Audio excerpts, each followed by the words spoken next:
Karnataka BJP ಅಧ್ಯಕ್ಷ B Y ವಿಜಯೇಂದ್ರಗೆ ಯಾವುದೇ ಕ್ಷಣದಲ್ಲಿ ದೆಹಲಿಗೆ ಬರುವಂತೆ ಹೈಕಮಾಂಡ್ ನಾಯಕರಿಂದ ಬುಲಾವ್ ಬರುವ ಸಾಧ್ಯತೆ ಇದೆ. ರಾಜ್ಯಾಧ್ಯಕ್ಷರ ಬದಲಾವಣೆ, ಬಿಜೆಪಿ ರಾಷ್ಟ್ರೀಯ ಅಧ್ಯಕ್ಷರ ಆಯ್ಕೆ ಬಗ್ಗೆ ಚರ್ಚೆಗಳು ನಡೆಯುತ್ತಿರುವ ಹೊತ್ತಿನಲ್ಲಿಯೇ ವಿಜಯೇಂದ್ರ ದೆಹಲಿ ಪ್ರವಾಸ ಕೈಗೊಳ್ಳಬೇಕಿದೆ. ಬಿಜೆಪಿ ರಾಷ್ಟ್ರೀಯ ಅಧ್ಯಕ್ಷರ ಆಯ್ಕೆಗೆ ತಯಾರಿ ಆರಂಭವಾಗಿದೆ. ಆದ್ದರಿಂದ ಎಲ್ಲ ರಾಜ್ಯಗಳ ಬಿಜೆಪಿ ಅಧ್ಯಕ್ಷರನ್ನ ಜನವರಿ 15ರ ನಂತರ ದೆಹಲಿಗೆ ಕರೆಸಲಾಗುತ್ತಿದೆ. ಜನವರಿ 18ರಿಂದ 20ರ ಒಳಗೆ ಬಿಜೆಪಿಯ ನೂತನ ರಾಷ್ಟ್ರೀಯ ಅಧ್ಯಕ್ಷರ ಹೆಸರು ಘೋಷಣೆಯಾಗಲಿದೆ.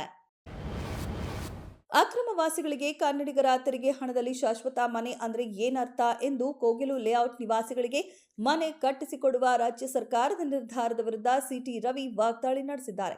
ಕೋಗಿಲು ಲೇಔಟ್ನಲ್ಲಿ ಅಕ್ರಮವಾಗಿ ನಿರ್ಮಿಸಿದ್ದ ಮನೆಗಳನ್ನು ಕೆಡವಲಾಗಿತ್ತು. ಈ ವಿಚಾರ ರಾಜಕೀಯ ತಿರುವು ಪಡೆಯುತ್ತಿದ್ದಂತೆ ಸರ್ಕಾರ ಈ ಅಕ್ರಮ ನಿವಾಸಿಗಳಿಗೆ ಮನೆ ಕೊಡಲು ಮುಂದಾಗಿದೆ. ಇದರ ಬಗ್ಗೆ ಬಿಜೆಪಿ ನಾಯಕರು ಆಕ್ರೋಶ ವ್ಯಕ್ತಪಡಿಸುತ್ತಿದ್ದಾರೆ. ಬೆಂಗಳೂರು ನಗರದ ಯಲಹಂಕ ಕೋಗಿಲು ಬಡಾವಣೆ ಬಳಿ ಇರುವ ಘನತ್ಯಾಜ್ಯ ವಿಲೇವಾರಿ ಘಟಕದ ಸರ್ಕಾರಿ ಜಾಗದಲ್ಲಿ ನಡೆದಿದ್ದ ಒತ್ತುವರಿ ತೆರವು ವಿಚಾರ ರಾಜಕೀಯ ತಿರುವು ಪಡೆದುಕೊಂಡಿದೆ. ಇತ್ತೀಚೆಗೆ ಸರ್ಕಾರಿ ಜಾಗದಲ್ಲಿನ 167ಕ್ಕೂ ಹೆಚ್ಚು ಅನಧಿಕೃತ ನಿರ್ಮಾಣಗಳ ತೆರವು ಕಾರ್ಯಾಚರಣೆ ನಡೆದಿತ್ತು. ಅಕ್ರಮವಾಗಿ ಮನೆ ಕಟ್ಟಿಕೊಂಡವರಿಗೆ ಈಗ ಸರ್ಕಾರದಿಂದಲೇ ಮನೆ ಕಟ್ಟಿಸಿಕೊಡುವ ನಿರ್ಧಾರ ಮಾಡಲಾಗಿದ್ದು, ಇದಕ್ಕೆ ಶಾಸಕ ಬಸನಗೌಡ ಪಾಟೀಲ್ ಆಕ್ಷೇಪ ವ್ಯಕ್ತಪಡಿಸಿದ್ದಾರೆ.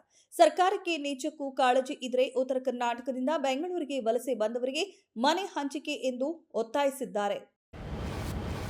ಮಕ್ಕಳು ಪ್ರತಿನಿತ್ಯ ನ್ಯೂಸ್ ಪೇಪರ್ ಓದೋದ್ರಿಂದ ಜ್ಞಾನಾರ್ಜನೆ ಆಗತ್ತೆ. ಪಠ್ಯದಿಂದಾಚೆಗೆ ಅವರ ವ್ಯಕ್ತಿತ್ವ ನಿರ್ಮಾಣವಾಗುತ್ತೆ. ಈ ನಿಟ್ಟಿನಲ್ಲಿ ಮಕ್ಕಳ ಆಯೋಗ ಮಹತ್ವದ ಕೆಲಸಕ್ಕೆ ಮುನ್ನುಡಿ ಬರೆದಿದೆ.